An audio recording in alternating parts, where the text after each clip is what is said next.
I know this is a little bit different than what I typically do on a review, but I figured why not immerse you guys in the full experience of what it's like to hear the microphone on this. So we're going to be talking about why you should pick this up. I'm going to go over the specifics and the details and all the little nitty gritty and just my general usage. And if you want to pick one of these up, links will be down in the description below. Shout out to Turtle Beach for sending this over to me. Right on into it. Now, I will say that when I got this headset, when I started doing the unboxing process, I was thinking, I'm expecting this to be very similar to the Atlas Air that I previously reviewed, which was an open back wireless variation of this right here. Absolutely phenomenal audio drivers on it. Like it just sounded so good. The open backness was, which is great. I think, especially if you're someone back, but I don't know. I'm a big proponent of open back, but it was really comfortable. It was really good, especially as you can see, I have glasses on. So wearing glasses was never an issue with the Atlas Air. Now with the Atlas 200, this is basically a wired variation of that headset with, some technical differences here and there, but ultimately, if you had a great experience with the Atlas Air, then the Atlas 200 is going to be very similar. It's very comfortable, it's on the head very well. Like I've got locks, I've got a lot of hair. Typically, when I have these headset reviews, try to put on the headphones with the type of hair that I have, which is locks, can often be difficult. There's a lot of them that just won't fit around my ears. Thankfully, this one does. I can easily, put this on and just get right on to working. Now, I utilize this headset when I do a lot of conference calls, like if I'm doing business negotiations or, brand deals or endorsements and something. I typically utilize this headset. Now, granted, at this station, I do have this, which is a Shure SM7DB, which I do utilize that for one doing podcasts and whatnot, and doing general voiceover work and reviews and such. But this microphone here, I personally feel that it sounds really good. And I think if you're, say you're in the working environment, because this crosses over to being more than just for those who are gamers, right? So if you're not just a gamer or a content creator or streamer or anything like that, if you're someone who does a lot of business work, a lot of conference calls, a lot of, meetings, or you need to utilize this for calls in general, like you're doing, Microsoft Teams or anything like that. I know there's a lot of redundancy there. But this microphone, I think, is perfectly suited for just about every need that you're personally going to have when it comes to just recording your audio and making sure you're coming through clean and crisp. Because typically, let's be honest, most microphones on headsets, they don't sound very good. It doesn't have that I absolutely hate, which is pleather. I'm not a fan at all of pleather on headsets because, especially being out here in Hawaii, pleather tends to, break away and shift and fade. And I have a headset over here, so I can give you guys a general idea. Like this is the effect of being in Hawaii and using a headset with pleather. This is one of my favorite ones from Steel Series. I absolutely love this headset. I just hate this pleather material. I'm someone who likes cushion back. I know you can pick up stuff from wiki cushions and such, but I really feel like we need to start making it mandatory that headsets come with, that material like this soft memory foam like material that's, good on your ears, but also doesn't affect you if you're in summer heat or anything like that. But I guess it could come with cooling gels on like a, something similar to like a wicked cushion. It could do something like that. But nonetheless, these are really comfortable. I mean, obviously, glasses, no issue whatsoever.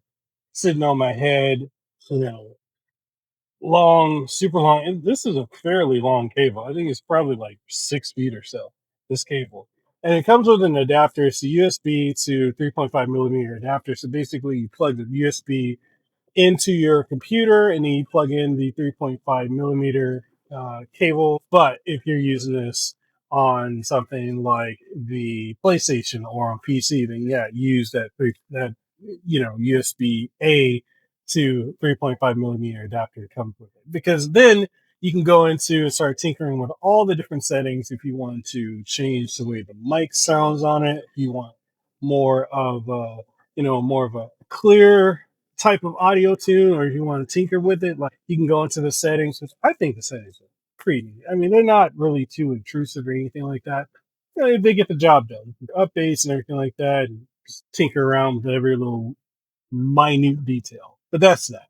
Now, I will say, when it comes to the way this fits, I don't have a clamping feeling. That's one of the things I really don't like on a lot of headsets is when it clamps on, it feels like it's just like trying to squeeze the life out of your head. You don't really get that with the Atlas 200. Doesn't ever feel like it's just clamped. Like it's literally feeling like it's on my head. Plus, you get the readjustable strap, so if you need it more tighter or more looser, you can always take it off and readjust that as need be. But it's a very comfortable headset through and through. Like I can't really think of something that I feel wasn't good on it. Like we can talk about the drivers too, like within the ears. Like this comes with 50 millimeter nano clear drivers. So these are tuned straight out of the box to give you that tactical precision. And I don't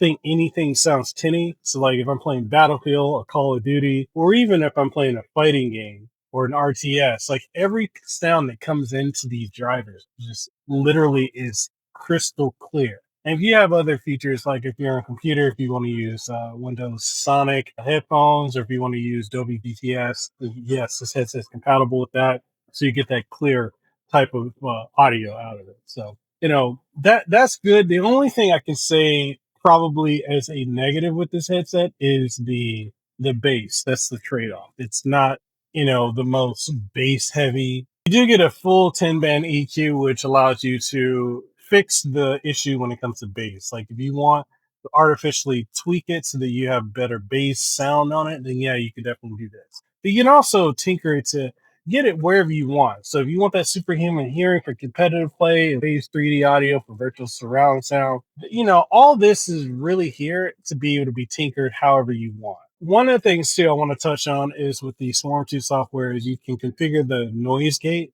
So if you're in a very noisy environment, then you can tinker it to where it will pick up your voice and very little of the background noise, although out of the box, it's already really well tuned. Like I haven't really tinkered much with it, if at all, how you're hearing it now. This is straight out of the box, other than tinkering with like software updates and all that.